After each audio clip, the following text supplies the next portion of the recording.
అందరికీ నమస్తే అండి. ఈరోజు మన ఛానల్లో బంగాళదుంప కర్రీ ఎలా తయారు చేయాలో తెలుసుకుందాం. ముందుగా చూడండి, టొమాటో, అదే కాకుండా కరివేపాకు, పచ్చిమిర్చి, ఉల్లిపాయ, కొత్తిమీర, బంగాళదుంప ఇవన్నీ నీట్‌గా తురిమేసుకొని ఇలా ఉంచుకున్నానండి. సో, ఉల్లిపాయలైతే ఒక 4, బంగాళదుంపలైతే ఒక పెద్ద సైజువి 3 ఇలా చిన్న ముక్కలుగా తరుక్కున్నానండి.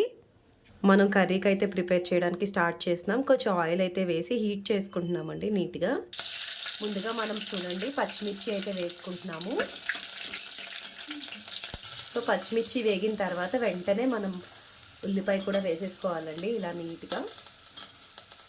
సో ఉల్లిపాయ పచ్చిమిర్చి అనేది నీట్గా దోరగా వేగాలండి. సో వేగే వరకు నీట్గా కలుపుకోవాలి.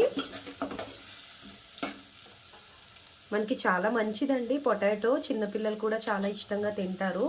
సో చాలామంది ఏంటంటే ఉడకబెట్టి వేసుకుంటారు, అలా కంటే ఇలా పచ్చిగా వేసుకుంటే చాలా బాగుంటుందండి. తప్పకుండా మీరు కూడా ట్రై చేయండి. ట్రై చేసి ఎలా వచ్చిందో కామెంట్ సెక్షన్లో కామెంట్ చేయండి. సో మన ఛానల్ మోనిటైజేషన్ కూడా అయిపోయిందండి. థ్యాంక్ యూ సో మచ్, మీరు అందరూ నాకు సపోర్ట్ చేసినందుకు ఇంతలాగా. సో సబ్స్క్రైబ్ జాయిన్ ఆప్షన్ కూడా వచ్చింది మన ఛానల్కి. సో జాయిన్ అయితే మీకు వెంటనే రెస్పాండ్ అవ్వడం అవన్నీ కూడా ఉంటాయండి. సో ఎవరికైనా ఇంట్రెస్ట్ ఉన్నట్టయితే మీరు జాయిన్ అవ్వండి ఛానల్కి. సో చూడండి, మనకి ఆనియన్స్ అయితే బాగా వేపుకోవాలండి ఇలాగా. సో దూరగా బాగా వేగాలండి.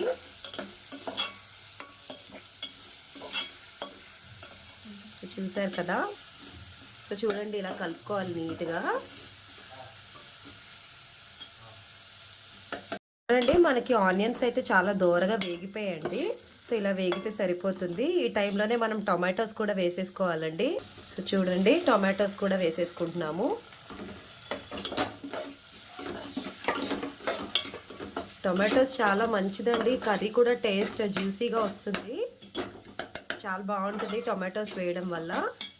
ఎప్పుడైనా కూడా మనం ఇలా టొమాటోస్ వేసుకుంటే చాలా బాగుంటుందండి. ఇది బాగా మగ్గాలి. చూడండి టమాటోస్ కూడా బాగా వేగాయి కదండి. ఈ టైంలోనే మనం బంగాళదుంప కూడా వేసేసుకుందాము. సో చూసారు కదా బంగాళదుంప ఎంత చిన్న చిన్న ముక్కలుగా కోసుకున్నాము. సో అంటే మనం బాయిల్ చేయలేదు కదండి, ఇలా చిన్న చిన్న ముక్కలుగా చేసుకుంటే బాగా ఉడుకుతాయండి. చూడండి ఇలా నీట్గా మిక్స్ చేసేసుకోవాలి. బాగా కింద నుంచి పైకి మొత్తం అంతా కలిసేలా మిక్స్ చేసుకోవాలి. చూడండి బంగాళదుంపలు నీట్గా వేగుతున్నాయి. సో ఫస్ట్ ఇవన్నీ కూడా బాగా వేగాలండి. సో ఛానల్లో మంచి మంచి వీడియోస్ అయితే ఉన్నాయండి, వాచ్ చేయండి. వాచ్ చేసి నాకు సపోర్ట్ చేయండి. సో మా పెరుగు పచ్చడి వీడియో అయితే, అదే మజ్జిగ చారు వీడియో అయితే చాలా ఫేమస్ అయింది. ఇంచుమించు 60,000 మంది చూసారండి వీడియోని. సో ఇలానే మీరు చూస్తూ నాకు సపోర్ట్ చేసినట్టయితే ఛానల్ ఇంకా గ్రోత్ అవుతుందండి. మీ అందరి సపోర్ట్ నాకు తప్పకుండా కావాలి. సో చూడండి ఇలా నీట్గా వేగాలండి బాగా. చూడండి ఇప్పుడు ఇలా మనకి బంగాళదుంపలు వేగుతున్నాయి కదండి. ఒక 50% మనకి నీట్గా వేగిపోయిన టైంలో ఇలా కారం అయితే వేసుకోవాలండి. చూడండి మనకి ఒక టేబుల్ స్పూన్ కారం సరిపోతుంది. అంటే మీరు మీ వంట బట్టి లెక్కగా వేసుకోండి, సరిపడినంత కారం వేసుకోండి. మీకు వచ్చే స్పైస్ గట్టిగానే తింటాము. సాల్ట్ అండి ఇది.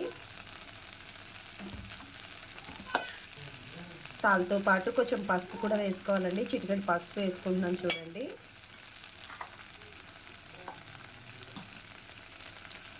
ఇది మసాలా పేస్ట్ అండి. ఇదేంటంటే అల్లం, వెల్లుల్లి, ధనియాలు, జీలకర్ర, గసగసాలు ఇవన్నీ కలిపి, మనకి దాల్చిన చెక్క ఇవన్నీ కలిపి బాగా మిక్సీ కొట్టేసిన పేస్ట్ అండి మనకిది. సో ఇలాంటి పేస్ట్ తయారు చేసుకోండి, మసాలా పేస్ట్. నా ఛానల్లో మసాలా పేస్ట్ రెసిపీ ఉంటుందండి, మీకు కావాలంటే తప్పకుండా వాచ్ చేయండి. ఇలా వేసుకుని నీట్గా కలిపేసుకోవాలండి, బాగా మిక్స్ చేసుకోవాలి. సో మసాలా ఇవన్నీ ఫ్లేవర్స్ అన్నీ కూడా ఇలా 50% మనకి డీప్గా నీట్గా ఫ్రై అయిన ఈ బంగాళదుంపకి బాగా పడితే టేస్ట్ చాలా బాగుంటుందండి. ఇలా మీరు ట్రై చేయండి ఒకసారి, చాలా బాగుంటుంది. స్టైల్ డిఫరెంట్గా ఉంటుంది, మీకు టేస్ట్ కూడా. చూడండి ఇలా నీట్గా మిక్స్ చేసేసుకోవాలి. వేగుతుంది బాగా మనకి. సో మూత ఏం పెట్టక్కర్లేదండి, నీట్గా ఇలాగ మనకి అయిపోతే సరిపోతుంది. నీట్గా మిక్స్ చేసేసుకోవాలి. మనకి 1/2 kg బంగాళదుంపలకి 300 ml వాటర్ అయితే వేస్తున్నాం. అంటే మీకు అలా కాదు కానీ లెక్కగా చెప్పాలంటే ముక్క మునిగే వరకు వేసుకుంటే సరిపోతుందండి.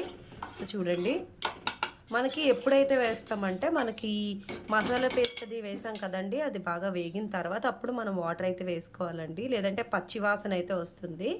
సో ఇలా వేసేసుకున్న తర్వాత మనము కరివేపాకు అయితే వేసుకోవాలండి. సో కరివేపాకు ఆ పచ్చి ఫ్లేవర్ అనేది దిగడం కోసమని ఇలా మనం పచ్చిగా వేసుకుంటున్నామండి. కరివేపాకు, కొత్తిమీర ఇవన్నీ కూడా వేసేసుకుని నీట్‌గా మనం మూత పెట్టేసుకోవాలి. సో చూడండి మూత పెట్టేసుకున్నాము. అందులో వాటర్ అంతా ఇంకే వరకు మనం ఏంటంటే వదిలేసుకుంటే సరిపోతుందండి. ఇది మనకి చపాతీస్‌లోకి గానీ, పూరీ కూరలోకి గానీ, లేదంటే మనం అన్నంలోకి కూడా మనం ప్రిపేర్ చేసుకొని ఇలా చేసుకొని తినొచ్చండి. ఎలా అయినా చాలా బావుంటుంది. సో మనం నీరంతా ఇంకిపోయే వరకు వెయిట్ చేద్దామండి. మనకి నీట్‌గా వేగడము, ఉడకడం కూడా అయింది. ఇంకా కొంచెం ఉడకాలండి. అంటే ఎలా అంటే మనకి ముక్క అనేది నీట్‌గా మెత్తగా పడాలి. సో ఇక్కడ వాటర్ కూడా ఉంది కదండీ! ఆ వాటర్ కూడా నీట్‌గా ఇంకిపోతే చాలా బావుంటుందండి. టేస్ట్ చాలా స్పైసీగా ఉంది కర్రీ కూడా. చూడండి మనం దీన్నైతే కొంచెం సేపు మనం నీట్‌గా వేగనిద్దాం ఇంకా. నీరంతా కూడా కొంచెం దగ్గరికి అయ్యే వరకు వెయిట్ చేద్దామండి. చూడండి మనకి ఫైనల్లీ రెసిపీ అయితే ప్రిపేర్ అయిపోయిందండి. సో మసాలా బంగాళదుంప కర్రీ అండి. ఇది మనకి చాలా బావుంటుంది. చపాతీస్‌లోకి గానీ, పూరీ కర్రీ కింద గానీ, పరోటాస్‌లోకి గానీ, రైస్‌లోకి కూడా చాలా బావుంటుందండి. తప్పకుండా మీ ఇంట్లో ట్రై చేయండి. ట్రై చేసి ఎలా వచ్చిందో కామెంట్ సెక్షన్‌లో కామెంట్ చేయండి. వీడియో నచ్చినట్టయితే లైక్ చేయండి. ఛానల్‌ని సబ్స్క్రైబ్ చేసి మాకు సపోర్ట్ చేయండి. సో చూడండి రెడీ అయిపోయింది. థ్యాంక్స్ ఫర్ వాచింగ్ అండి. మళ్ళీ ఇంకొక మంచి వీడియోతో మీ ముందుకొస్తాను. Bye bye. Take care. Have a great day.